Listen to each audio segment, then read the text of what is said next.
Huh? Ah, what is the meaning of this? She was just the maid, sleeping on the floor with someone else's baby. When the billionaire saw it, he did something that changed everything. Small, dim servant quarters with peeling wallpaper, a single bed neatly made, Amara folding laundry in silence. Amara had been at the Sterling estate for 96 days. In that time, she'd scrubbed the marble foyer until it shone like glass, polished silver older than her grandmother, and washed sheets so fine they felt like clouds. But in the grand hierarchy of the house, she was invisible to the guests. She didn't exist to most of the staff. She was the quiet one. To the owners, she was just another name on the payroll. Still, she worked with the precision of someone who understood that in jobs like this, mistakes were remembered more than kindness, and kindness, in a place like this, was rarely noticed, but she still gave it freely, especially when it came to the baby. Lavish nursery with plush carpets, pastel walls, a crib in the center, moonlight streaming through the curtains. It was nearly midnight. The house was quiet except for the distant hum of the refrigerator. Then she heard it, a soft whimper, followed by a sharp, desperate cry. The nanny was long gone.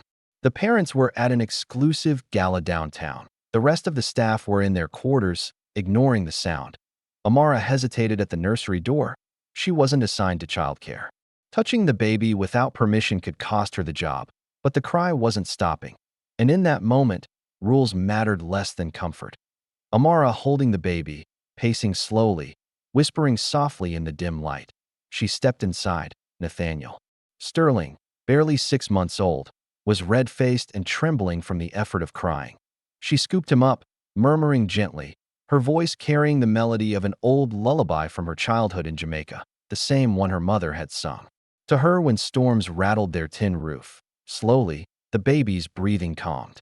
His tiny fists unclenched, he rested his head against her chest, listening to the heartbeat beneath. Amara sitting on a folded blanket on the nursery floor, baby sleeping on her chest, her head leaning against the wall. She knew if she put him back in the crib too soon, he'd wake. So she took a thick blanket from the rocking chair, spread it on the floor, and sat with him in her arms. At first, she meant to stay awake, just until he was deeply asleep. But exhaustion crept over her. The last thing she remembered was the soft warmth of his tiny breath against her neck. Billionaire in a tuxedo standing frozen in the nursery doorway, dim golden light outlining his silhouette. Alexander Sterling returned to the estate earlier than planned. That a business deal had turned sour, and he wanted nothing more than to pour a drink and sit in silence. But as he walked down the hallway, a thin strip of light under the nursery door caught his eye, and inside, he saw her, the maid, asleep on the floor, his only child in her arms. For reasons he couldn't explain, he didn't move. He didn't speak, he just watched. Close-up of Alexander's face softening as he watches the two sleeping. Alexander Sterling was not a man easily impressed.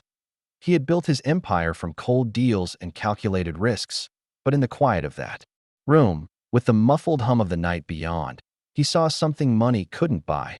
His son, safe, content, dreaming, not in silk sheets, but in the arms of a woman who wasn't even paid to care for him.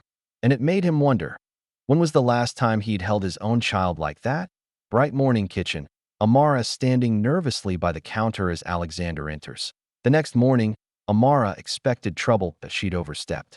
She'd broken the invisible line between staff and family. When Alexander entered the kitchen, she straightened instantly. "Sir, she began, but he cut her off. "You stayed with him all night?" She lowered her gaze. He wouldn't stop, crying. "I didn't want him to be alone." His next words were not what she expected. "That I want you to be his caretaker. Full time." Alexander sliding a sealed envelope across the counter to Amara. The envelope held a new contract, triple her salary. "A furnished apartment for her and her sister on the estate grounds. That you've given him something none of the others have," Alexander said. "And that's worth more than any degree or reference." Amara and baby Nathaniel in the garden, billionaire watching from the balcony above with a faint smile. Weeks later, Amara's laughter echoed through the garden as Nathaniel reached for bubbles floating in the air. From the balcony, Alexander watched, not as an employer, not as a billionaire, but as a father who had begun to understand the value of presence. Warm sunset over the estate, Amara holding the baby, both smiling peacefully. In the end, it wasn't wealth or status that had kept Nathaniel safe that night. It was the heart of a woman the world barely noticed. And sometimes, the smallest kindness becomes the most unforgettable.